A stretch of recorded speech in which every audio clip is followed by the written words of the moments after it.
Bom, vamos dar aqui início ao nosso webinar, hoje num formato um pouquinho diferente. Por isso, volto a relembrar aqui a indicação que deixámos no Facebook e no Instagram, de que, portanto, uma vez que estamos em sala, quem não pretender, quem não autorizar a gravação da sua imagem e som, mantenha-se, por favor, com câmara e microfone desligados. O chat está habilitado, portanto, podem ir colocando questões que serão oportunamente respondidas mais para o final do webinar. Para já, vamos então dar as boas-vindas ao Dr. Rui Plácido, uma vez mais connosco, a quem agradecemos, mais uma vez, a professora Benedita Fonseca, que vai nos presentear com uma belíssima apresentação sobre os ensaios clínicos, a nossa querida doutora Cátia Rodrigues e eu, Dulce Barbosa. Temos a Mónica também connosco. Olá, Mónica. Olá, boa tarde a todos. Boa tarde. Boa tarde. Mónica, vou só pedir então que agora nesta primeira fase mantenha o som desligado, está bem? Eu vou pedir para desligar o som de toda a gente. E vamos passar então à apresentação. O Dr. Rui queria dar aqui umas palavrinhas. Não sei se antes disso a Cátia nos quer dizer qualquer coisa.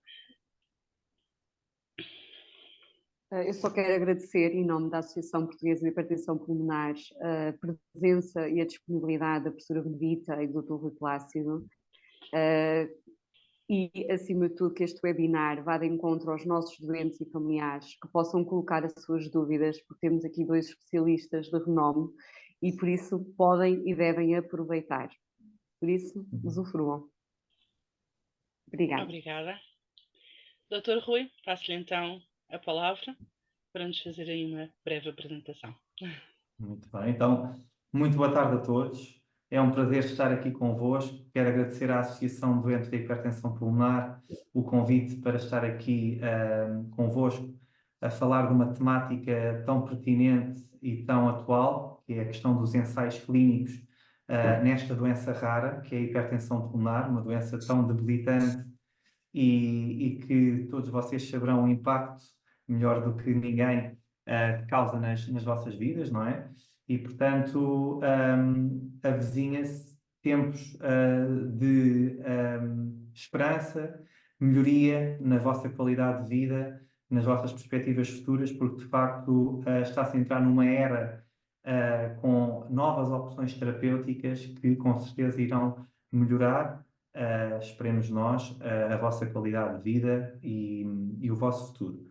Agradecer também aqui à professora Benedita Fonseca, que eu irei já daqui a pouco passar a palavra para fazer a sua apresentação, e queria apenas partilhar aqui convosco alguns slides. Depois, no final, teremos a oportunidade para, entre todos, responder às questões e falar abertamente sobre as vossas dúvidas. Portanto, não será uma novidade, uma grande novidade aquilo que eu vos irei transmitir, mas importa sempre reforçar que quando falamos em hipertensão pulmonar, portanto, uma situação na qual o sangue corre dentro das artérias pulmonares com elevada pressão, estamos a falar de uma situação que não é rara, é uma situação frequente. Está presente em cerca de 1% de todas as pessoas que habitam este planeta. Portanto, uma em cada 100 pessoas, em média, tem hipertensão pulmonar, e esse número aumenta significativamente se estivermos a considerar pessoas com mais de 65 anos.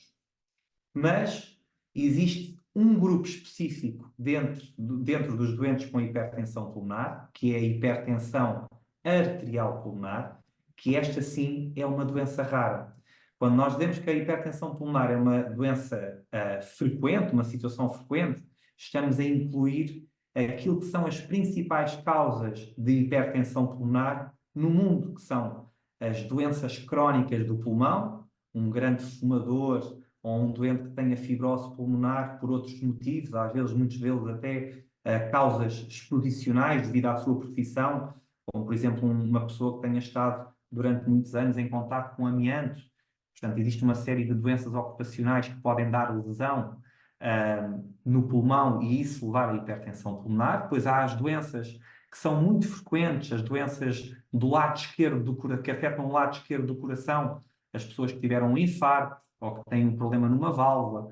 Mas as grandes principais causas de hipertensão pulmonar, não há um tratamento específico para a hipertensão pulmonar. O tratamento baseia-se em abordar, em tratar aquilo que está a causar a hipertensão pulmonar. Mas neste grupo em específico, que nos traz aqui hoje, que é a hipertensão arterial pulmonar, portanto tem aqui o arterial no meio, estamos a falar de uma doença específica que afeta as paredes das artérias, como podem ver aqui neste vídeo que eu estou a passar. Portanto, não se sabe muito bem porquê, mas em alguns doentes, as paredes das artérias começam a ficar muito grossas e a dificultar a passagem do sangue. E é neste grupo de doentes, que é uma situação rara, portanto, estamos a falar de, em cada 1 milhão de habitantes por ano, 6 deles vão ser afetados por esta doença. Portanto, estamos a falar numa população com 1 milhão de adultos, cerca de 50 poderão ter hipertensão pulmonar, hipertensão arterial pulmonar. E é sobretudo neste nicho, neste grupo de doentes, a hipertensão arterial pulmonar, que se tem investido muito porque, no fundo, trata-se de uma doença que afeta especificamente a parede das artérias e é nesta doença em que os fármacos fazem dilatar as artérias vão ter o seu papel e o seu lugar.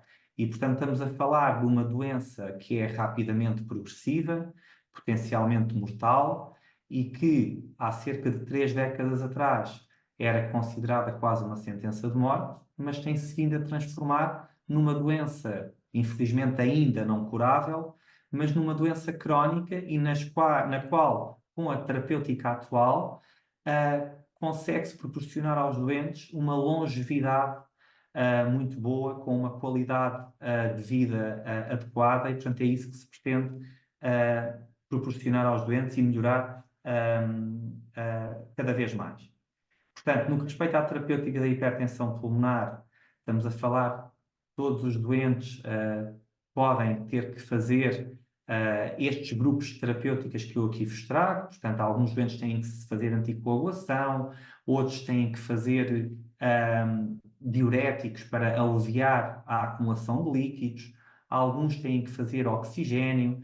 Estes doentes devem também ser vacinados para os vírus da gripe, para os vírus da pneumonia, para o vírus da Covid, também ser sujeitos muitas das vezes a programas de reabilitação cardiovascular, mas aquilo que se pretende é atuar no cerne da doença, ou seja, melhorar a função da artéria, dar vasodilatação, portanto, dilatar as artérias por forma a que o sangue consiga fluir com mais facilidade e, com isso, obviamente, melhorar a capacidade de exercício e atrasar a progressão da doença. E nos últimos anos, muito se tem descoberto acerca dos mecanismos que estão por detrás da hipertensão pulmonar e tem-se conseguido descobrir vias biológicas nas quais se consegue atuar com fármacos, com medicamentos específicos, por forma a melhorar, a tornar a artéria pulmonar mais saudável. Portanto, como vocês sabem, existem formas de tratar a hipertensão pulmonar diversas, os medicamentos que são dados por via oral, cada vez menos, mas agora no âmbito de ensaios clínicos voltou-se a apostar na via inalatória, portanto, fármacos que são entregues ao pulmão por inalação, e alguns doentes têm que ser sujeitos ao ónus da via parentérica, ou seja, medicamentos que são dados por via intravenosa contínua através de um catéter ou por via subcutânea através de um pequeno catéter que é introduzido na pele e que dá o fármaco de 24 sobre 24 horas, e estamos a falar de situações já com alguma gravidade quando há necessidade de aplicar este tipo de terapêuticas.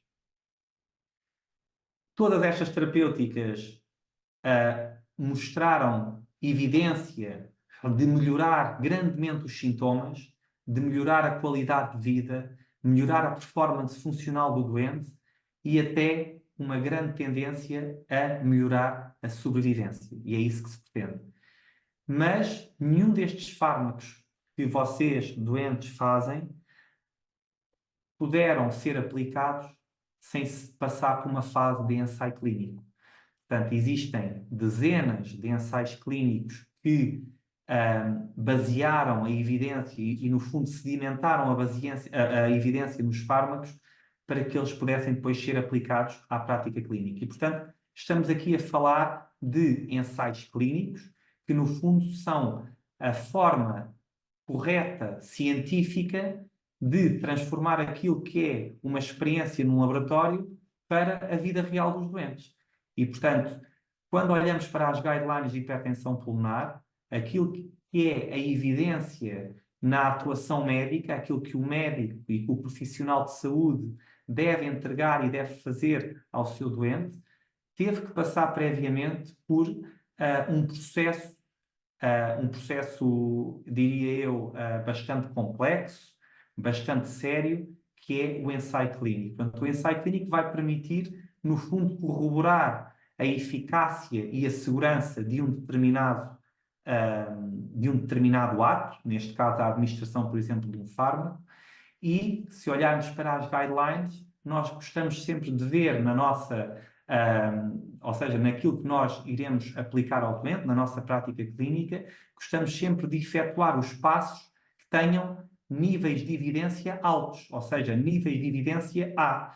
Quando nós temos um fármaco, por exemplo, que na hipertensão pulmonar ou noutra doença, tem um nível de evidência A para a sua aplicabilidade de acordo com uma determinada circunstância. Nós sabemos então que é um fármaco que tem uma evidência robusta, séria e bem documentada para ser aplicado naquele contexto clínico. Por outro lado, quando não temos assim tanta evidência em determinada ação que vamos fazer ao doente, às vezes estamos a falar de atitudes que são de nível de evidência C, ou seja, baseiam-se apenas em estudos pequeninos, não tão robustos como um ensaio clínico. E só o meu último slide, quando nós vamos até às últimas páginas das guidelines, deparamos com esta figura, com este esquema muito interessante, que é o que deve ser um centro de hipertensão pulmonar. Ou seja, quais são os esforços que nós devemos fazer em cada um dos nossos centros, as nossas responsabilidades, no fundo, enquanto médicos profissionais de saúde, para assegurar que temos todas as condições, reunimos todas as condições para tratar doentes com esta patologia e, portanto, procuramos que o nosso centro responda a todas estas exigências. Portanto, este diagrama representa muito bem aquilo que deve ser um centro de hipertensão pulmonar. Portanto, um centro dedicado, com uma equipa multidisciplinar, que tenha não só cardiologistas, como pneumologistas, reumatologistas, psicólogos, fisioterapeutas, cirurgiões cardiotorácicos, portanto, especialistas em cuidados intensivos, radiologistas treinados na hipertensão pulmonar. Portanto, estes são os itens nos quais um centro, para se considerar um centro de hipertensão pulmonar, deve ter. E se olharem para um destes pontos, temos aqui, onde eu vou agora aqui salientar, é a investigação, o treino e a educação. Portanto, um centro de hipertensão pulmonar deve procurar sempre estar envolvido em ensaios clínicos de investigação, por forma a proporcionar aos seus doentes uma grande luz ao final do túnel, uma esperança, uma luz verde, e no fundo também para contribuir, obviamente, para a investigação científica e para a evidência científica. Eu vou então dar desde já a palavra à professora Benedita Fonseca e obrigado pela vossa atenção.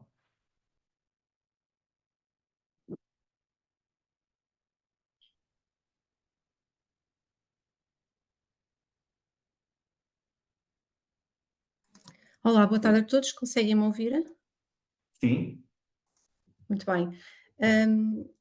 Antes de mais, então, aqui um grande obrigado, quer ao Dr. Rui Plácido, quer à Associação Portuguesa de Hipertensão Pulmonar, que me desafiaram a estar aqui, então, hoje a partilhar aqui um bocadinho informação sobre o que é investigação clínica, o que é um ensaio clínico, desmistificar um pouco esta temática. Dizer-vos que eu sou monitora de ensaios clínicos na PPD, onde, portanto, juntei-me a um grupo intitulado Patient Engagement Group, que é, portanto, constituído por estas pessoas que eu resolvi aqui mencionar neste meu primeiro slide. O objetivo deste grupo é essencialmente desenvolver atividades e iniciativas juntamente com diferentes entidades, nomeadamente associações de doentes, com o objetivo de fomentar a literacia na área de investigação clínica, entre outros objetivos. Portanto, eu sou monitora de ensaios clínicos desde 2016 e foi aí que eu tive a oportunidade de tomar, então, entrar, entre aspas, no mundo da hipertensão arterial pulmonar, onde, entretanto, também tive o privilégio de conhecer o Dr. Rui Plácido, que é um dos investigadores que temos num ensaio a decorrer precisamente no Hospital Polivalente. Aqui, pronto, de uma forma sucinta, os tópicos que pretendo falar hoje aqui um bocadinho convosco. E porque é que realmente estamos aqui hoje todos a falar sobre o que é um ensaio clínico? Todos nós temos a noção de que cada vez mais precisamos de novos medicamentos. Há uma necessidade acrescida na sociedade de termos mais medicamentos disponíveis para as diferentes patologias. Em parte porque realmente vivemos numa sociedade em que há um aumento da esperança média de vida, que acarreta novas patologias, muitas delas associadas obviamente ao envelhecimento, mas também ao facto de estarmos cada vez mais expostos a fatores externos, fatores esses que muitas vezes são causa do aparecimento de novos diagnósticos, ou pelo menos contribuem aqui para um aumento da complexidade de situações já pré-diagnosticadas.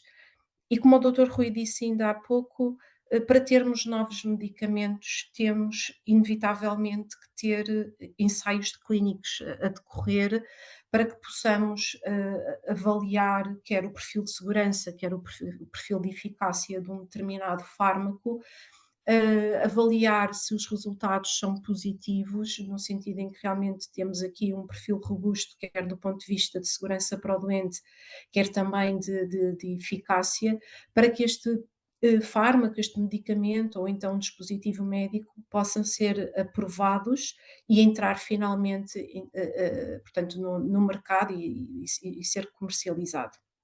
E, portanto, há uma necessidade acrescida de termos novos ensaios, de Portugal ser mais atrativo para novos ensaios.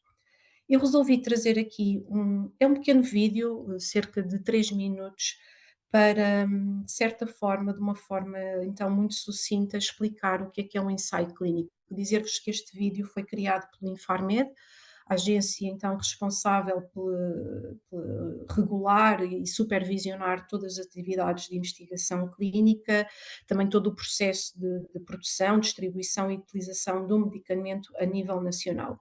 Passo então a partilhar o vídeo.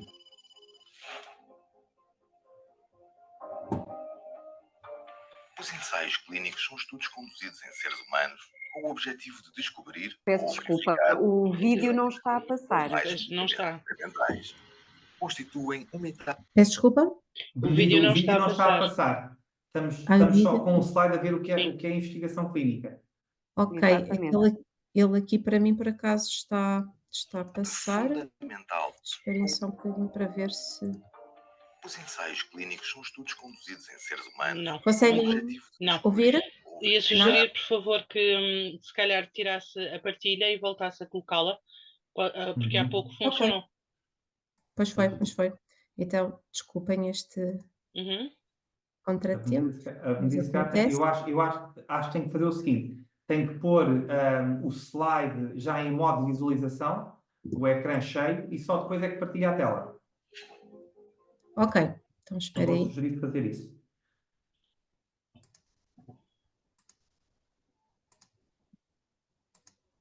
estávamos só a ouvir, não conseguíamos ver. Pois, Então, pois, percebo. Se não, também, sem problema, passamos, aqui.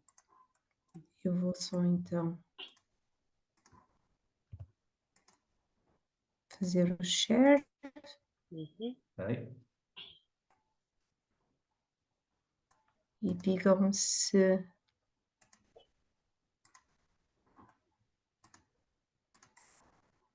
Ok, acho que Só agora ver. vai dar. Agora já estamos a ver, já. Ótimo. Os ensaios clínicos são estudos conduzidos em seres humanos com o objetivo de descobrir ou verificar os efeitos de um ou mais medicamentos experimentais. Constituem uma etapa fundamental do processo de desenvolvimento de um novo medicamento, possibilitando melhorar o conhecimento, compreender as doenças e saber mais sobre a segurança e eficácia do medicamento. Só são testadas em seres humanos substâncias que demonstraram ser seguras em testes rigorosos, conduzidos com animais, em laboratório. Qualquer ensaio clínico necessita de aprovação prévia pelos reguladores nacionais, no âmbito da qual são avaliados os aspectos científicos e éticos. Um ensaio clínico só é autorizado quando os benefícios superam os riscos envolvidos, existindo uma supervisão e monitorização permanente durante a sua realização. O Infarmed é responsável pela autorização dos ensaios clínicos que se realizam em Portugal. Compete-lhe avaliar os aspectos científicos e monitorizar o cumprimento das boas práticas clínicas, sendo os aspectos éticos avaliados pela Comissão de Ética para a Investigação Clínica, a SEIC. Quem pode então participar em ensaios clínicos?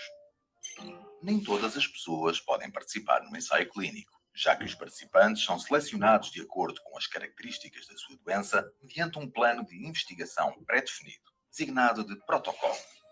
No âmbito desse protocolo, são definidos critérios de elegibilidade para a participação, que podem ser baseados, por exemplo, na idade, no tipo e fase de evolução da doença, no histórico de tratamentos e noutras condições médicas.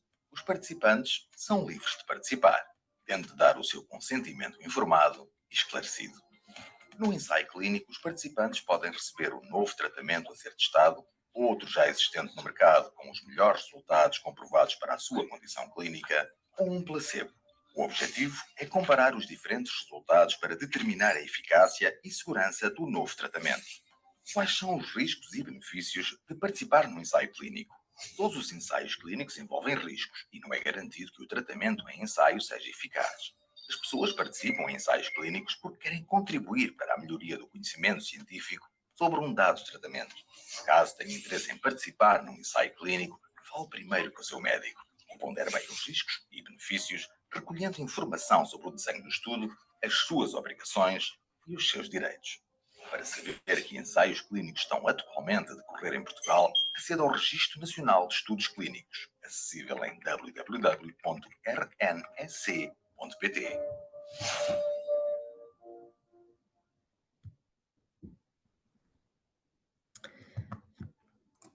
Pronto, eu acho que este vídeo acaba por nos ajudar a perceber então o que é verdadeiramente um ensaio clínico.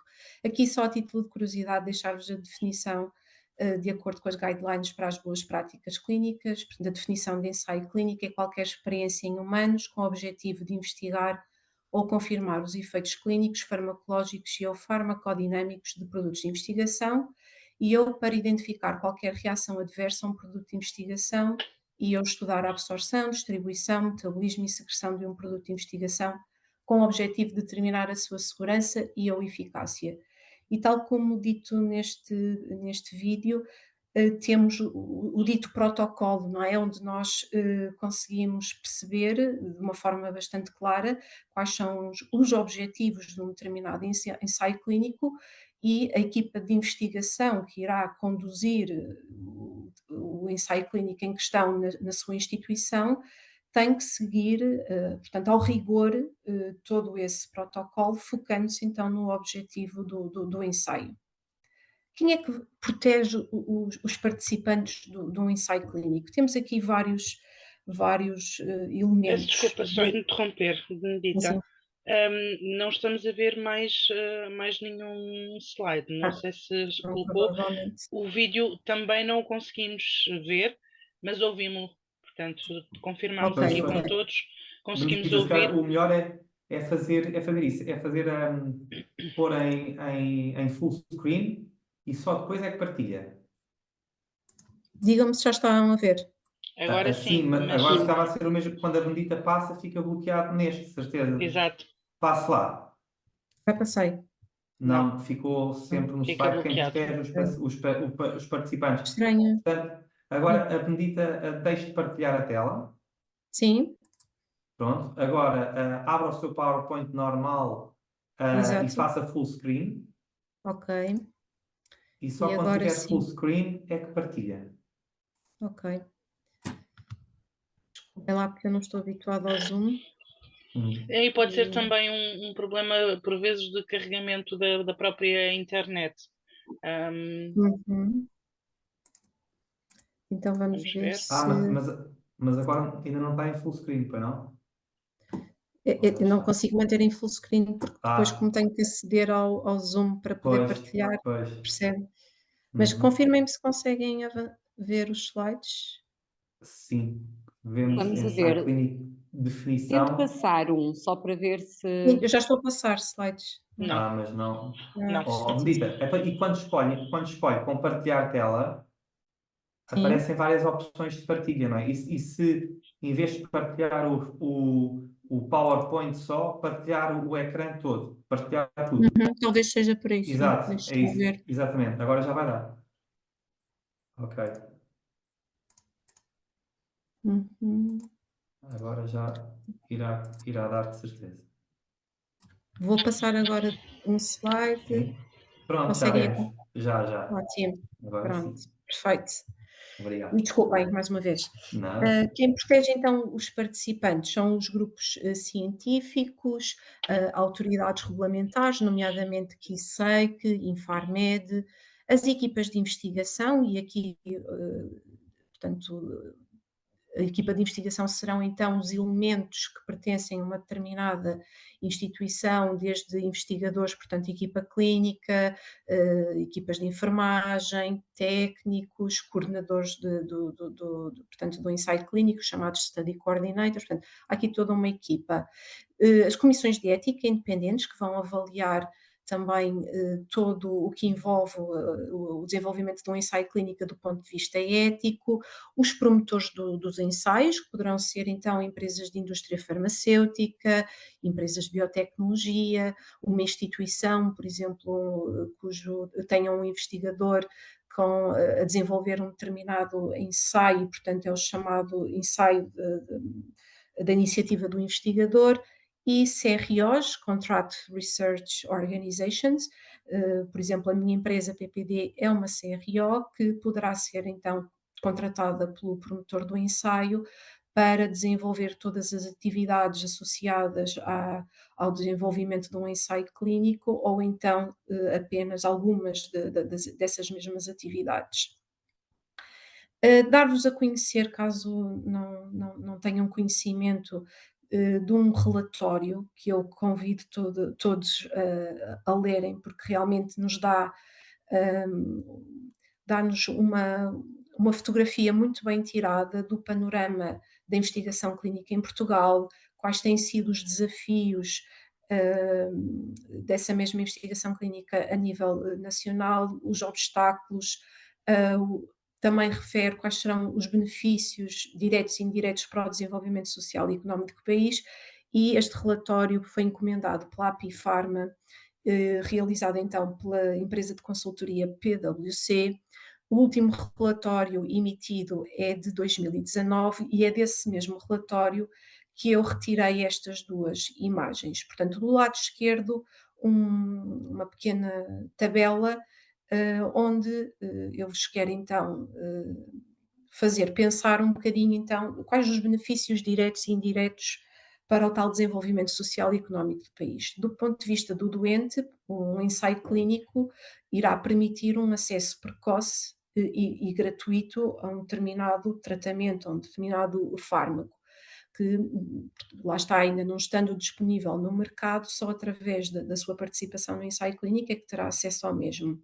Há aqui, então, uma melhoria dos cuidados assistenciais, porque, regra geral, um ensaio clínico rege-se por uma série de procedimentos, de avaliações que acabam por ser muito mais frequentes ou, se calhar, do ponto de vista, portanto, fora do âmbito de ensaio clínico, se calhar não seriam necessários, e o doente acaba por ter ali um acompanhamento muito mais apertado por parte das equipas de investigação clínica. Há aqui um potencial para aumentar a qualidade de vida do doente e não esquecer aqui o benefício para futuros doentes, porque, portanto, durante o desenvolvimento do ensaio clínico, estamos a recolher dados que vão ser analisados do ponto de vista científico e que vão, obviamente, aqui permitir um aumento do conhecimento científico, que será naturalmente um benefício para futuros doentes. Para as comunidades científicas, há aqui a oportunidade de aumentar o seu conhecimento científico, criar novas redes de investigação, quer nacionais, quer internacionais, e desenvolver novas equipas de investigação. Para a economia, julgo que é óbvio que há aqui realmente um impacto no Sistema Nacional de Saúde, porque permite aqui uma redução da despesa pública e um contributo para a sustentabilidade do Sistema Nacional de Saúde. Há criação de valor para outras indústrias, porque, ao implementarmos um ensaio, vamos naturalmente precisar de diferentes indústrias, diferentes valências, e isto cria valor para essas mesmas indústrias. Criação de emprego e atração do investimento. Do lado direito tem uma imagem que parece um género de um termómetro, onde os inquiridos para este relatório, e aqui dizer-vos que os inquiridos foram desde doentes, associações de doentes, entidades regulamentares, equipas de investigação, promotores, indústria farmacêutica, CROs, etc., em que, de certa forma, apresentaram as vantagens e as desvantagens de realização de ensaios clínicos em Portugal. E no topo das vantagens, avançaram então, foram unânimes, que realmente aqui a competência dos nossos investigadores portanto, está aqui cotada em alta. Também consideram que os dados, portanto, toda a informação que é recolhida no âmbito de um ensaio clínico são dados fidedignos. Quais são aqui as desvantagens? Quais são realmente aqui as limitações para a realização de ensaios clínicos em Portugal? Nós temos ainda, portanto, aqui uma certa dificuldade, diria limitação, na referenciação de doentes entre instituições. Podemos pensar um bocadinho aqui nas causas, mas passará também muito certamente porque os sistemas que temos a nível das nossas instituições hospitalares, também do ponto de vista mais do próprio software, também não permite fazer, se calhar, uma boa filtragem de doentes, as próprias instituições e quem está à frente delas também não promove referenciação de doentes entre instituições. Aqui também falta de equipas especializadas. O facto de realmente nós termos aqui um histórico a nível nacional de que o recrutamento é um pouco lento, comparativamente com outros países a nível mundial, o que também não nos torna tão atrativos na captação de novos ensaios. E, por fim, aqui a velocidade de aprovação por parte, por exemplo, do Infarmed, da SEIC. Dizer-vos que desde a aprovação, então, desde a implementação, perdão, do novo regulamento dos ensaios clínicos, que Portugal tem tudo para se tornar mais competitivo, porque nós temos que obedecer a timelines muito rigorosas, quer para submissão, quer para aprovação de um determinado ensaio clínico. Portanto, nós, com a implementação desse novo regulamento, que, portanto, remonta ao ano passado, é algo recente, permite-nos estar alinhados com os restantes Estados-membros e, portanto, estamos todos a competir debaixo das mesmas regras. Isto faz com que Portugal daqui para a frente poderá então tornar-se mais competitivo no que respeita aqui aos timings de aprovação. Processo de desenvolvimento do fármaco, se calhar vocês todos já têm uma noção de que não é um processo propriamente rápido. Portanto, tudo começa numa fase de descoberta de uma molécula, que de acordo com a investigação feita poderá ser portanto, um bom alvo para se começar então a fazer a investigação, neste caso pré-clínica, ainda sem ser em seres humanos, e este período também de investigação pré-clínica poderá ir entre 3 a 6 anos.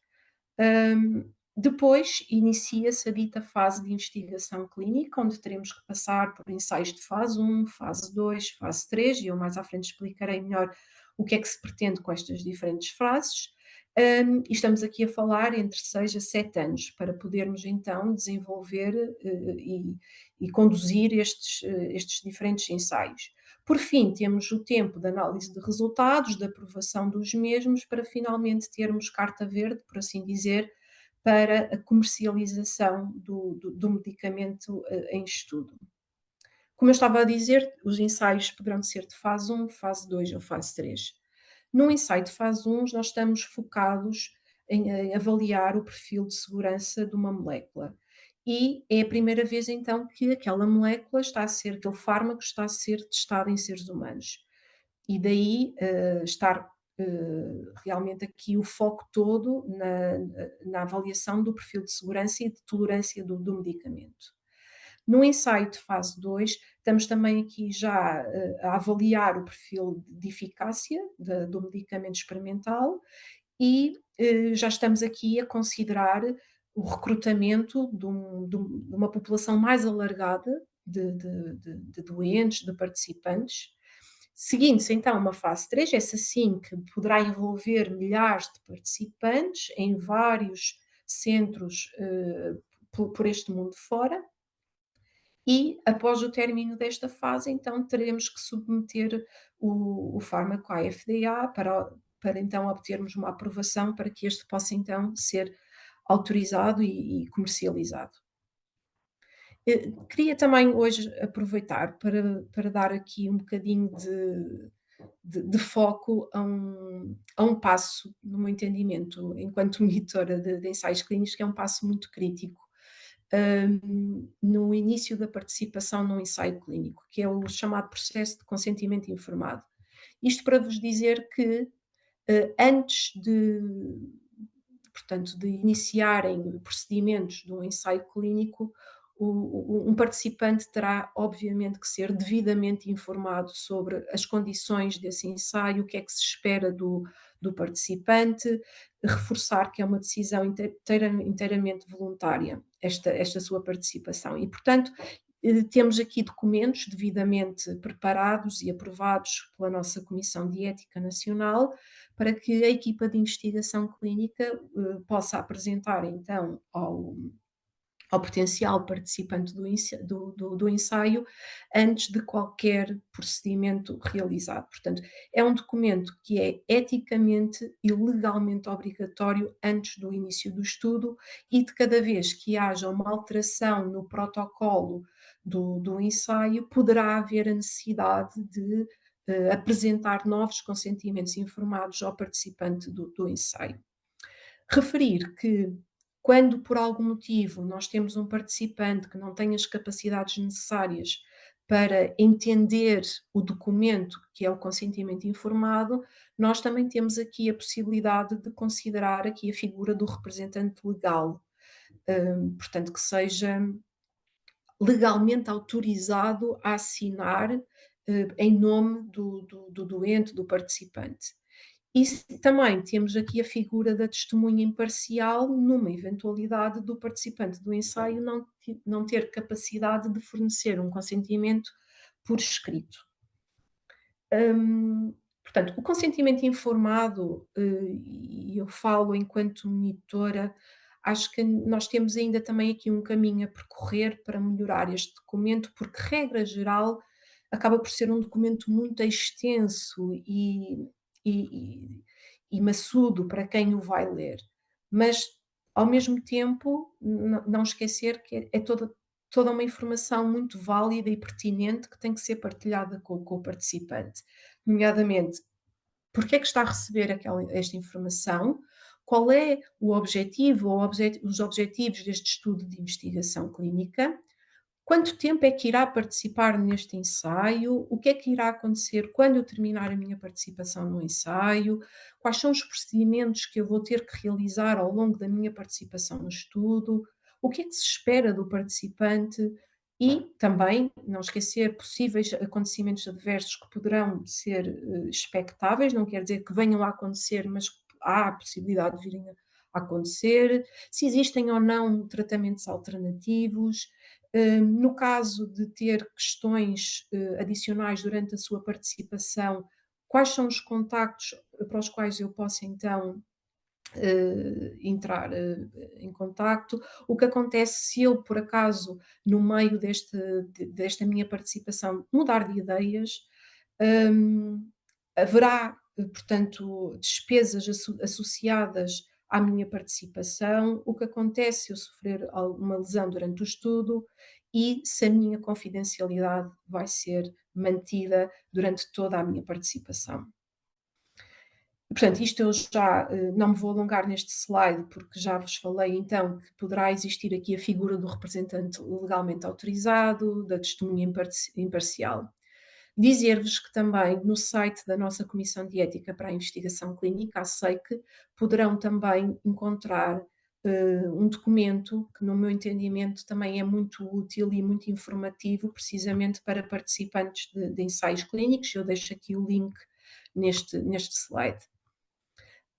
Não sei se têm conhecimento, mas a EUPAT, European Patients Academy, é uma parceria público-privada, que, portanto, é uma fundação sem fins lucrativos, é originalmente registada na Holanda, mas que, entretanto, estabeleceu plataformas nacionais, daí também ter surgido a EUPAT em Portugal, e que procura aqui, portanto, aumentar a participação do doente nas diferentes fases do ensaio clínico, porque realmente será importante ouvir o participante, por exemplo, no desenho de um protocolo, percebermos o ponto de vista do doente, que terá certamente muita informação útil para também melhorar a estrutura de um ensaio clínico, para que também que a experiência do participante com uma determinada patologia seja a melhor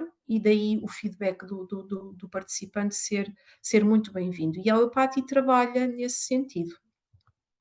Então, existe um modelo EUPATI, aqui um pouco complexo, mas só para vos dizer que realmente nas diferentes fases do desenvolvimento de um ensaio clínico, poderemos ter aqui, portanto, o participante a querer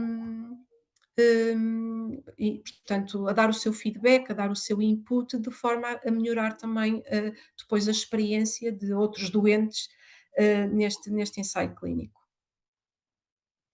E porquê? Porque realmente isto é relevante, os doentes têm conhecimento, perspectivas e experiências que são únicas, não é? Que contribuem para a evidência essencial para a avaliação das técnicas de saúde.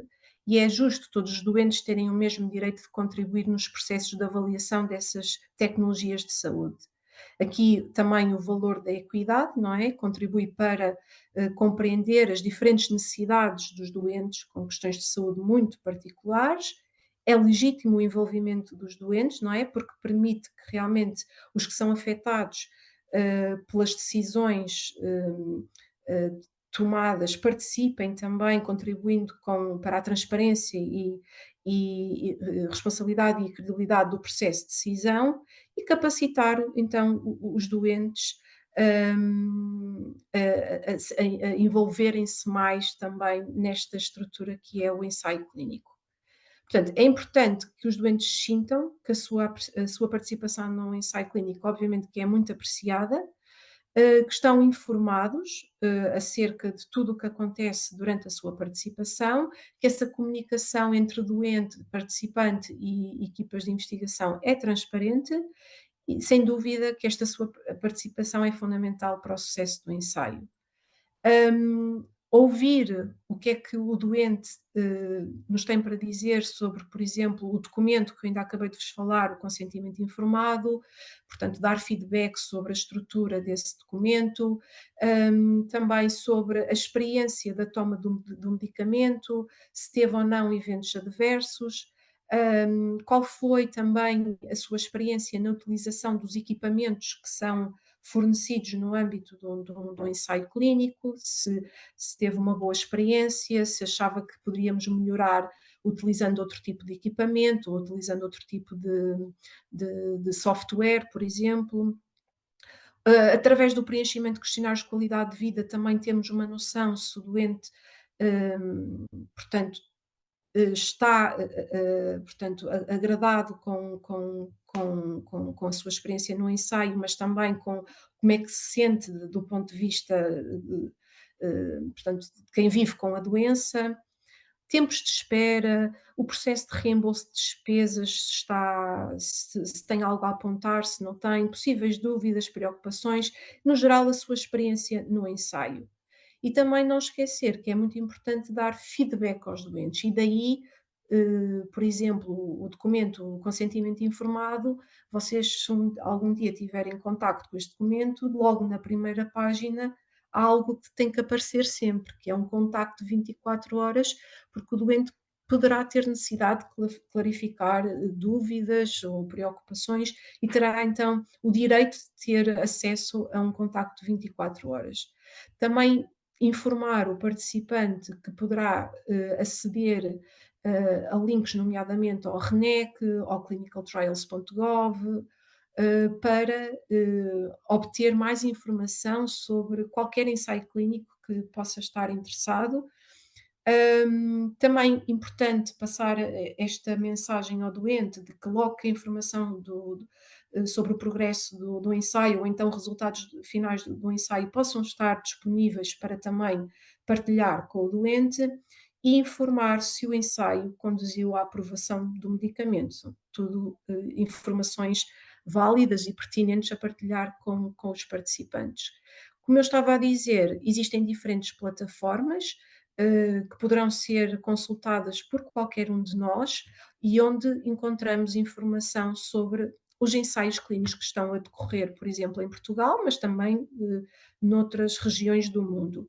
Começando aqui pelo Registro Nacional de Estudos Clínicos, que é gerido pelo Infarmed, deixo aqui também o link.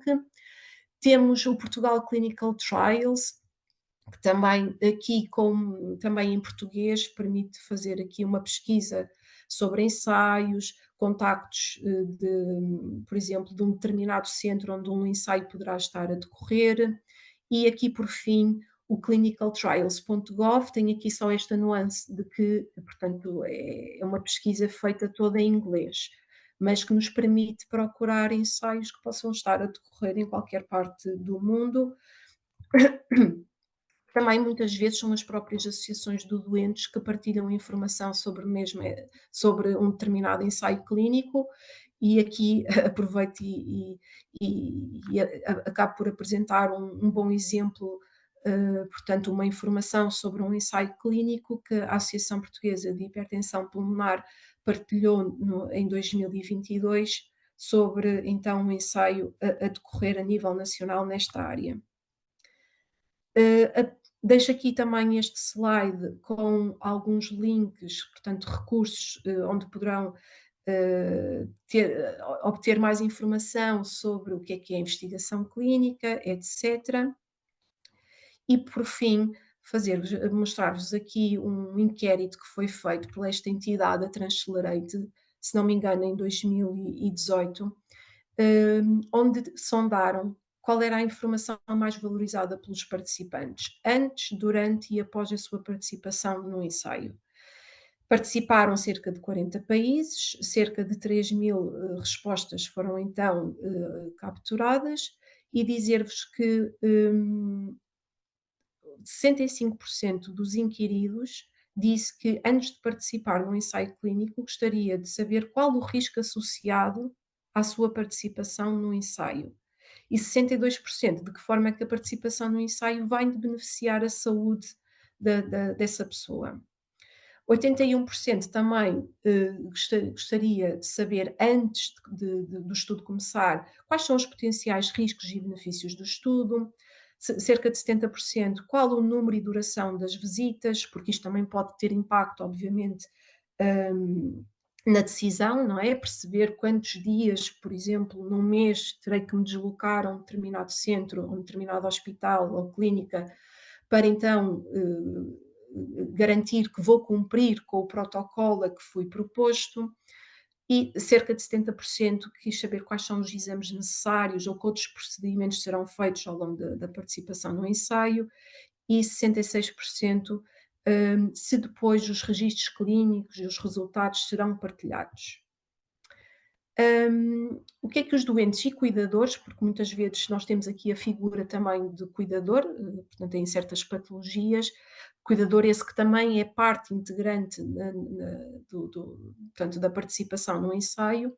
Portanto, se decidisse participar no ensaio, que informação gostaria de receber antes do ensaio começar?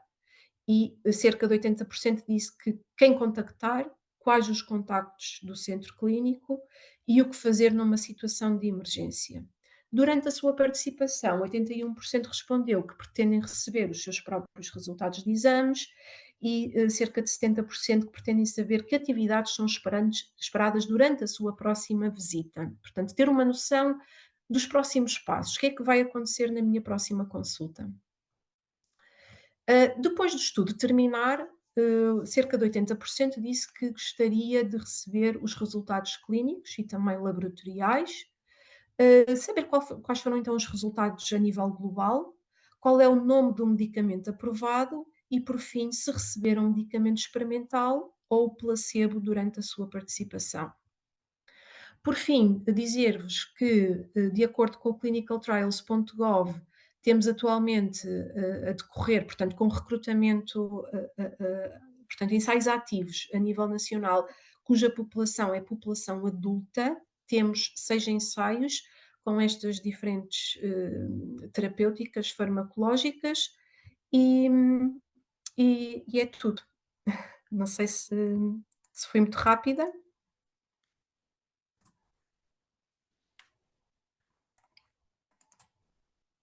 Estão-me a ouvir? Sim, muito obrigado, Benedita, foi excelente. Eu vou dar a palavra à Dulce. Okay. Obrigada. Sem dúvida foi aqui uma exposição fantástica. Eu, antes de passar a colocar aqui talvez algumas questões pessoais, vou dar já a oportunidade, pode ser que entretanto as questões também sejam respondidas, porque certamente nós, enquanto doentes, temos sempre o mesmo género de questões. Aliás, deu para perceber pelos slides, não é, que em grande maioria tem o mesmo tipo de preocupações, de questões relativamente aos ensaios clínicos. Por isso, quem quiser fazer e colocar alguma questão neste momento, seja através do chat que está ativo, seja mesmo presencialmente, por assim dizer, pode habilitar a sua câmara e o seu microfone, conforme entendam. Relembro que a sessão está a ser gravada, portanto, se não quiserem partilhar nem som nem imagem, façam-no através do chat, está bem? Nós lemos aqui as questões. Vou já vir Obrigado, aqui. Benedita. Obrigado, Lúcia. Eu acho que foi muito, muito interessante. De facto, a Benedita sumarizou muito bem aquilo e clarificou o que é um ensaio clínico, o que é que está por detrás do ensaio clínico, a importância dos ensaios clínicos, no fundo, para aquilo que nós médicos fazemos na nossa prática clínica, que é tratar uma doença crónica, com um impacto muito significativo na qualidade de vida, e no fundo tudo aquilo que nós fazemos teve por base ensaios clínicos. Portanto, nós só estamos aqui a transpor para o presente aquilo que será o futuro, não é? Nesta doença. Porque, infelizmente, todo este processo burocrático, todo este processo que está por trás dos ensaios clínicos e depois nas aprovações ulteriores dos fármacos, são processos muito morosos e que só passados às vezes alguns anos é que há um acesso a essas terapêuticas a nível clínico, não é? A nível da sua aplicabilidade pelos médicos que tratam doenças raras e não raras. E realmente o ensaio clínico traz-nos aqui a possibilidade de trazer para o presente esta possibilidade do doente poder experienciar um fármaco recente. Sim, dizer-vos que em 2023 Portugal teve cerca de 520 ensaios ativos. Isto é o panorama, portanto, a nível nacional. Mas eu acho que, falando aqui um bocadinho dos obstáculos versus o que é que nos espera ao futuro, como eu estava a dizer, com o novo regulamento dos ensaios clínicos e com uma notícia que é muito recente de que realmente aqui as unidades de investigação clínica portanto, em ambiente de instituições hospitalares vão passar a ter autonomia financeira e também, portanto, na gestão dos seus recursos, poderá ser também aqui uma excelente notícia, porque até então nós dependíamos das administrações hospitalares para poder capacitar os centros de investigação clínica, por exemplo, com mais recursos, portanto, quer financeiros, quer humanos, e agora essa gestão vai passar a ser feita unicamente pelas próprias unidades de investigação clínica, não dependendo diretamente de uma administração hospitalar. Eu acho que isto são boas notícias. E sim, com o regulamento, o facto de estarmos alinhados com os restantes Estados-membros vai nos tornar mais competitivos, porque até então o que nós sentíamos a nível nacional é que Portugal muitas das vezes não era escolhido, portanto não tinha essa capacidade de atração de novos ensaios, por não termos, por exemplo, bons tempos de aprovação dos ensaios, porque eu sei que não conseguia responder em tempos mais Em tempo curtos. útil. A própria Infarmed muitas vezes também com períodos aqui de aprovação, diria, Muito longos.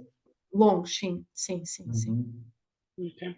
Temos aqui duas Algumas questões, não é? Sim, Eu se calhar já vi as questões, por parte da Rita e da Sara, e eu se calhar iria responder em conjunto, porque há aqui a Sara coloca aqui alguma dúvida. A Sara é minha doente, portanto não vamos aqui, nem podemos, Sara, estar aqui a expor determinados assuntos particulares no que respeita à sua situação, mas em relação a isto, sim, a Sara tem uma hipertensão arterial pulmonar, e depois em resposta aqui à Rita Rodrigues, que porque é que alguns doentes não podem participar num determinado ensaio? Porque é o seguinte, cada ensaio clínico propõe-se a estudar determinada hipótese, não é? No caso dos ensaios clínicos com medicamentos, vai-se testar, no fundo, a segurança e a eficácia desse medicamento numa determinada doença.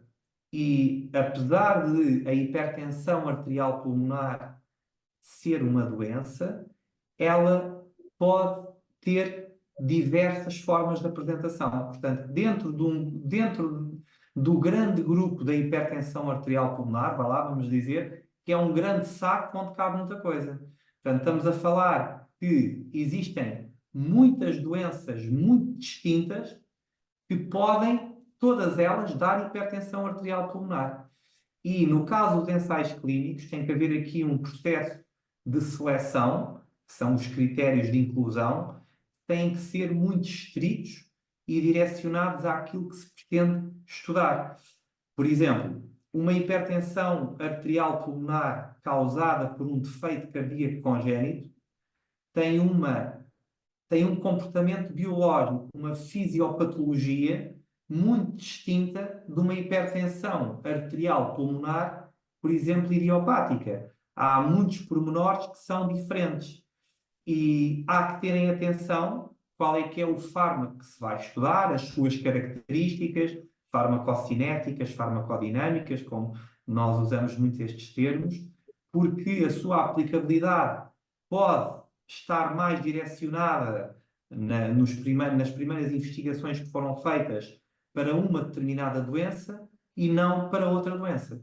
E, portanto, aqui a questão de por que razão alguns doentes não podem participar num determinado ensaio? Não podem participar porque muitas das vezes não têm os critérios de inclusão necessários a que sejam incluídos nesse ensaio clínico.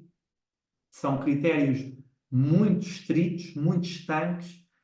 Estamos a falar que existem critérios de inclusão, depois existem critérios de exclusão, e, portanto, o doente, no fundo, não pode ter nenhum critério de exclusão e tem que cumprir todos os critérios de inclusão.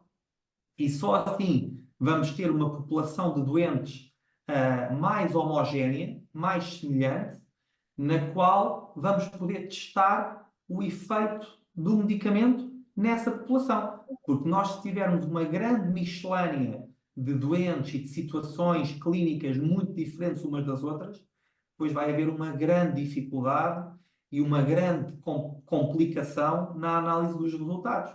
E, portanto, aqui nós pretendemos estudar um determinado fármaco direcionado a uma determinada doença ou a um subgrupo de doença. Espero ter esclarecido a dúvida.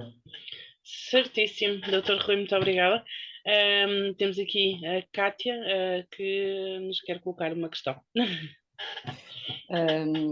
Eu compreendo o que o Dr. Rui colocou e que faz todo o sentido, e daí existir os critérios de inclusão e de exclusão, mas pensando aqui um bocadinho nos doentes e naquilo que vou ouvindo, sempre que surge um ensaio clínico é sempre esta esperança, Exato. não é? É sempre esta questão da cura. Claro. E daí muitas vezes esta ansiedade de também eles fazerem parte. E a minha questão é, portanto, eles podendo ir a estes sites, não é? E verificar quais são os ensaios clínicos que estão a decorrer em Portugal, é óbvio que aqui a recomendação é sempre falar com o seu médico de acompanhamento, certo? Exatamente para desconstruir aqui eventuais expectativas, não é? Que possam ter, não é? De uma participação, porque às vezes é isto que acontece, às vezes eu ouço este tipo de discurso, vai sair um ensaio clínico, eu não posso participar, ou porque não tenho 6 meses de diagnóstico, entre tantas outras coisas, e vem aqui um sentimento de, Claro. eu também quero. O Mas, que é que nós doutora podemos Cátia, fazer? é assim, uma coisa é o doente haver um ensaio clínico em que o doente não pode participar porque não cumpre os critérios de inclusão. Aí Exato. não há nada a fazer. Claro, Outra claro. coisa é o doente achar que não pode participar porque no centro dele não há esse ensaio. Isso aí já é algo que se pode ultrapassar. E está Pronto, aqui e a aí que eu professora, queria... está aqui a professora Benita que pode esclarecer isso ainda. Sim, a tal referenciação de doentes é muito Pois, porque importante. essa questão, professora Benita, parece-me realmente muito importante. Porquê? Porque às vezes é pelos critérios da exclusão, mas às vezes estes doentes têm acesso a esta informação de ensaios, mas depois não sabem como fazer, como proceder, ou então Pois. deparam-se, se calhar, com, pronto, cá está, no centro de referência, eventualmente com algum constrangimento, como é que eles podem superar isto? Sim, eu diria que a primeira abordagem é sempre falar com o médico O médico que assistente. segue o doente, não é? Depois, os próprios centros de referência, muitas vezes, no âmbito de um determinado ensaio clínico, têm os chamados materiais devidamente aprovados pela nossa Comissão de Ética, que poderão partilhar com colegas, para poder realmente passar a informação essencial sobre os critérios de elegibilidade mais, diria, importantes, para que esse médico de família, por exemplo, possa, dentro, portanto, da lista de doentes que vê com aquela patologia, perceber se é um potencial candidato que poderá referenciar, então, para um determinado centro de referência. E, sobretudo, em doenças raras, é muito importante que os doentes tenham conhecimento de quais são os ditos centros de referência, não é? Porque, havendo já esta noção de quais são os centros de referência onde normalmente estes doentes são seguidos, de alguma forma tentar entrar em contacto com os mesmos. E eu sei que as associações de doentes aqui têm um papel muito importante, porque muitas vezes nas vossas, até nos vossos websites, vocês têm informação muito, muito útil para pessoas que estejam precisamente um pouco perdidas e precisem de ir ao encontro de informação que seja fidedigna e que os ajude nessa procura quer de centro de referência, quer de centros onde possam existir estes ensaios, sim. E Já também agora através só mais uma destas questão. iniciativas, diria. No caso Mas de já ser um agora, ensaio... Sim, desculpe. peço, não, para dizer que, obviamente, não são muitos os centros de hipertensão pulmonar em Portugal, mas todos eles têm-se mostrado muito dinâmicos na abertura dos processos de ensaios clínicos. Portanto, todos nós, Sim, em sim. todos os centros, estamos cientes da importância dos ensaios e a maioria dos ensaios estão disponíveis na maioria dos centros de hipertensão pulmonar e, portanto, é importante também referir isso. Uhum. Está bem? Parece-me que este esclarecimento realmente da participação ou não dos ensaios clínicos é fundamental, porque às vezes os doentes têm esta dificuldade em perceber que realmente há critérios e que são eles que definem a participação e que não está tão relacionado com o facto de querermos ou não, são critérios Exato. específicos que validam e legitimam o ensaio. A minha E outra basta questão... falhar um critério, não é? Basta falhar um critério, por exemplo. Exatamente. Por exemplo, basta o doente, por exemplo, ter uma apneia do sono grave, não controlada, para ser um critério de exclusão. Ou, por exemplo, ter um índice de massa corporal superior a 35. Portanto, às vezes Ou uma basta... hemoglobina Ou uma abaixo. hemoglobina abaixo ou acima de um determinado limite. Portanto, de acordo com a especificidade de cada fármaco e Claro. daquilo que se pretende estudar, etc., têm que ser definidos critérios muito rigorosos e, portanto... E aqui são acrescentar também, desculpe, doutor, Rui, interromper, sim. que mesmo numa situação, por exemplo, em que o critério que falhou, pegando no exemplo da questão da hemoglobina, o investigador também poderá ponderar fazer o chamado rescreening, ou seja, perceber junto do promotor ou da CRO que está, portanto, responsável pela condução do ensaio no seu centro de investigação, perceber se há aprovação para reavaliar os critérios de elegibilidade e, portanto, o doente aceitar também submeter-se novamente aos procedimentos iniciais inerentes à validação então destes critérios de elegibilidade e, portanto, terá aqui quase que uma segunda oportunidade. E se, por exemplo, se o critério que falhou antes foi a questão da hemoglobina, podia ter estado naquela fase com uma anemia e depois já ter critérios no futuro para ser elegível para iniciar tratamento. Portanto, há sempre aqui também algo que o investigador obviamente avaliará e poderá ponderar um chamado rescreening, Reavaliação, no fundo, dos critérios. Muito bem. Portanto, aqui só fazer uma observação, depois tenho outra questão. Portanto, os doentes, quando o seu médico assistente não fala sobre os ensaios clínicos, é importante perceber que se não falam é porque não reúnem os critérios. E é uma forma também de não criar aqui expectativas, porque também traz aqui e gera outra ansiedade e outro tipo de sintomas. E sobretudo não deve ser um assunto tabu, não é? Muito pelo contrário. Não deve, portanto... Não deve, concordo consigo, devem falar, certo? Devem Acima de falar, tudo, falar. falar. A outra questão é, vamos supor que um doente ou um cuidador vê um ensaio clínico fora de Portugal, porque há pouco também falámos desta questão, como é que isto se processa? Portanto, é com o médico assistente também, do seu centro de referência, como é que é o procedimento desta situação? Se me permitir, eu acho que é sempre mais fácil através de um centro de referência.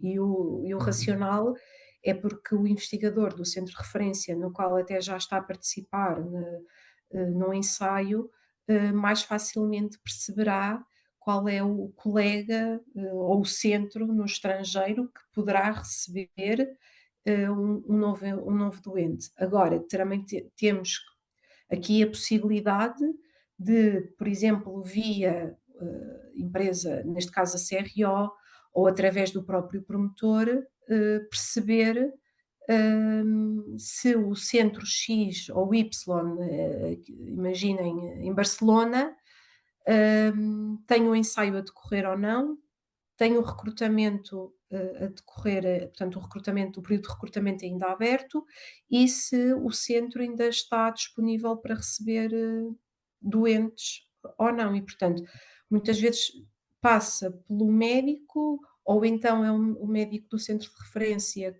que fala com o promotor do ensaio e este faz a ponte com esse centro no estrangeiro, para poder então perceber se isto será viável ou não a referenciação para um centro no estrangeiro. Eu tive agora uma situação muito recente, noutra área terapêutica, que nada tem a ver, em que realmente o ensaio acabou por não ser implementado cá em Portugal. Havia aqui uma grande expectativa de pais, portanto, estávamos a falar aqui de um ensaio pediátrico. E na altura, como eu fui a monitora que fez as visitas de pré-seleção dos centros onde iriam supostamente decorrer este ensaio, o médico desse centro contactou-me e pediu-me para eu pôr em contacto com o promotor do ensaio para perceber a viabilidade de uma referenciação para os Estados Unidos, onde o ensaio já tinha sido aprovado e já estava a decorrer.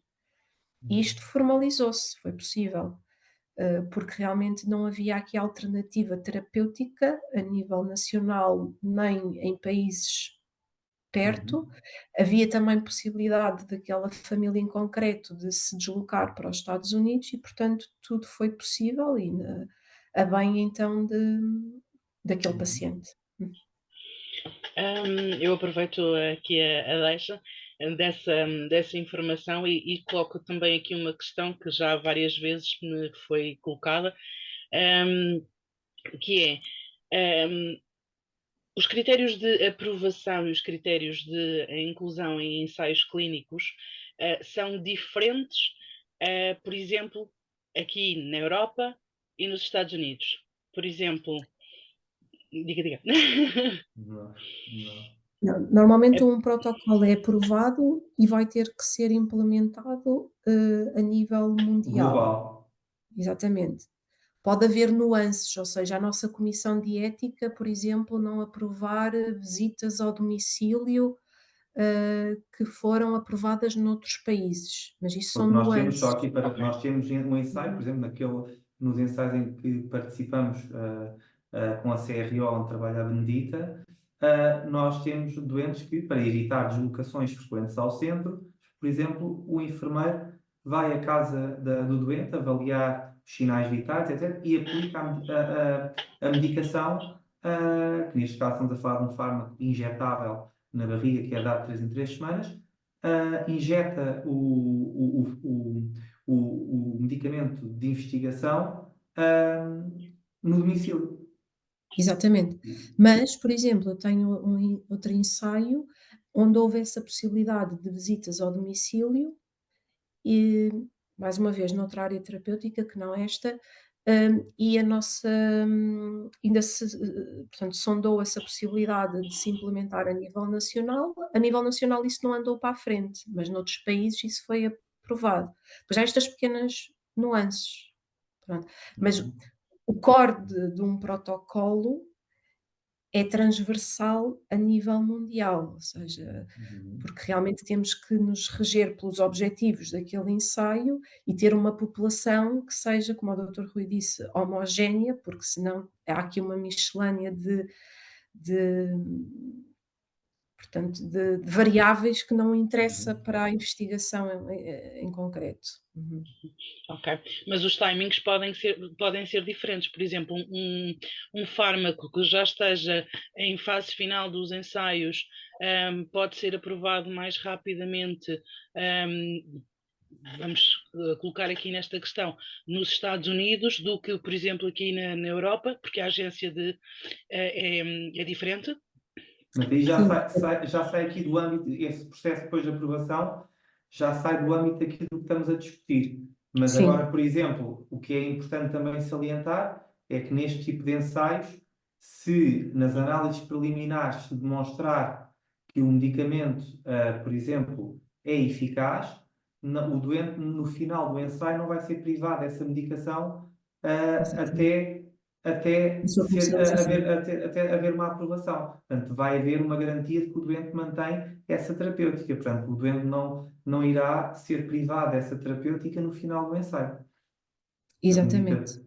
Nem que seja através do uso compassivo até termos a Exatamente. comercialização do medicamento, sim. Isto está na nossa lei, um doente não pode ser privado do tratamento caso ele Uhum. esteja a ser efetivo após o término de um determinado ensaio e caso ele Exatamente. ainda não esteja devidamente aprovado e autorizado. Isso é muito importante. Uhum. Ok. Não sei se tem mais alguma questão. A Sara coloca aqui mais uma questão que parece-me um pouco mais hipotética, vá, por assim dizer, seja o Dr. Rui ou então a doutora Benedita. Se houvesse uma cura, por exemplo, como é que seria esse ensaio clínico? Poderia ser através de uma operação ou medicação? Uhum. A resposta a esta questão no fundo, aplicável a todas as doenças, não no caso da hipertensão pulmonar. Obviamente que aquilo que é desejável para todas as doenças, que são crónicas, que não têm cura, é descobrir-se a cura, não é? E um dia que isso aconteça, obviamente que, lá está, não é possível sem a existência de ensaios clínicos que vão testar a eficácia desse tipo de procedimentos, neste caso, fármacos. E obviamente nesta fase ainda não podemos falar em cura, falamos em medicamentos que visam melhorar muito a qualidade de vida, a longevidade, mas aqui falar em cura é outro tema, portanto sai aqui no âmbito daquilo que nós estamos a discutir aqui, mas obviamente que é isso que se deseja, não é? E é para isso que os esforços em termos de investigação pretendem, não é? Sim, sabendo nós que tudo isto, como aliás na apresentação eu fiz questão de realçar, leva o seu tempo. Em média, Uhum. desde o início deste processo de investigação clínica até termos uma aprovação de um fármaco ou de um dispositivo médico, porque não nos podemos esquecer Uhum. que os ensaios clínicos não se focam só no estudo de medicamentos. Hum, Em média, pode levar entre 10 a 16 anos a termos, em termos realmente algo, devidamente estudado, aprovado e autorizado. Claro, Portanto, há aqui também um grande investimento, não é, aqui pelos claro. promotores, para estes anos todos de investigação, que são necessários, não podemos São saltar necessários. passos. Exatamente, até por uma questão de segurança, não é? Portanto, Exato. Uhum. é primordial que não se salte passos. É lógico que os doentes querem sempre tudo para ontem, Uhum. mas compreende-se, obviamente, que os passos são todos necessários e a eficácia desta verificação só pode ser feita desta forma, não é? Portanto, Uhum. levar todo o tempo necessário e compreender que é um investimento muito grande em termos de tempo, em termos de dinheiro, não é? Uhum. Por parte dos promotores. E isto, o objetivo principal, como disse o Dr. Rui, a cura está sempre na mira, não é? Todos os investigadores têm como interesse principal a cura. Por isso, bom, E posso só fazer um último sim, comentário, dizer que a nível nacional realmente os nossos investigadores fazem um trabalho extraordinário, sobretudo com as Uhum. condições que têm, porque infelizmente eu diria que a maioria, e o Dr. Rui que me corrija se eu estiver a dizer algo errado, hum, as, as administrações hospitalares não possibilitam à maioria dos investigadores ter tempo dedicado à investigação clínica, portanto É acabam por verdade. estar a acomodar toda esta Uhum. sua atividade de, nesta área de investigação clínica, juntamente com toda a sua atividade clínica, o que é um desafio que eu muitas vezes penso como é que arranjam tempo, disponibilidade, É mas verdade. estão lá sempre e é de louvar. É um caminho, obrigado, Lídia, é um caminho a percorrer, não só os investigadores, a equipa de investigação, mas como e também, sobretudo, as nossas enfermeiras, que fazem Sim, um trabalho excepcional. espetacular, excepcional, sempre disponíveis e que são uma peça fundamental, porque sem as nossas enfermeiras não era possível, por exemplo, a fazer os ensaios clínicos, não é? E trabalharmos nesta área. Mas é muito gratificante, acaba por ser muito gratificante, porque sabemos que estamos a contribuir para a evidência científica e para um Uhum, caminhar neste percurso atribulado, que é o proporcionar aos nossos doentes com hipertensão arterial pulmonar muito melhores perspectivas de vida, mais longevidade e melhor qualidade de vida. uhum. Muito bem, muito obrigado. Bom, temos aqui Obrigada a apenas nós. uma menção, estamos mesmo já a terminar. Aqui a nossa querida Teresa Carvalho deixa-nos aqui uma mensagem. Kátia, ajuda-me, por favor, que esta voz está-me a falhar. Lê tu. Vou só tirar então aqui o mudo.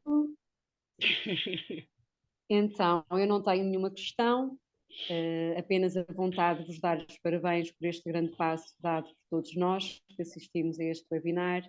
Foi uma vitória de todos, que venham mais assim. É as palavras da nossa Teresa, que faz parte da associação e que continua connosco. E é sempre um privilégio tê-la presente também na vida da associação. Eu aproveito já, porque estamos também na reta final, para agradecer todo o trabalho que realmente as equipas de saúde fazem, e aqui já incluo médicos, enfermeiros e todos os técnicos, porque de facto é preciso muito trabalho e muita dedicação para conseguirmos os resultados que já temos hoje. Eu acho que não podemos esquecer o hoje, que é muito melhor do que há anos atrás. Muito tem sido feito e muito se deve realmente a todas estas equipas, a toda a investigação. Acima de tudo, também agradecer à professora Benedita pela objetividade com que apresentou este tema, que às vezes gera alguns receios, alguns medos ainda, desconstruiu perfeitamente. Espero que os nossos doentes saiam hoje daqui mais esclarecidos e que não tenham medo de falar. Falem com os vossos médicos assistentes, levem as vossas dúvidas, levem as vossas questões, porque certamente eles também saberão dar as orientações necessárias, cá está, seja para participar ou não, mas eles esclarecem, ok? Não tenham medo. E obrigado, Dr. Rui, é sempre um privilégio ouvi-lo falar da hipertensão pulmonar, também sempre desta forma muito esclarecida e simples, não é? Que não é fácil, eu acredito que não seja fácil, mas que parece ser fácil quando nós sabemos que não é, e para quem o vive, acima de tudo, diariamente. O meu muito obrigado em nome da Associação Portuguesa de Hipertensão Pulmonar. Eu é que agradeço, muito obrigado. Obrigado a todos. Então, bom resto de dia. Igualmente, muito obrigada. Temos aqui mais uma mensagem, já agora deixe-me só. Ok, pronto, era mesmo só um agradecimento. Pronto, muito obrigada a todos por este tempo que disponibilizaram mais uma vez, por este esclarecimento fabuloso. E pronto, vemo-nos daqui por algum tempo com mais informação sobre a hipertensão pulmonar. Obrigada e um bom fim de dia. Obrigada. Boa noite a todos. Igualmente, obrigada. Obrigado.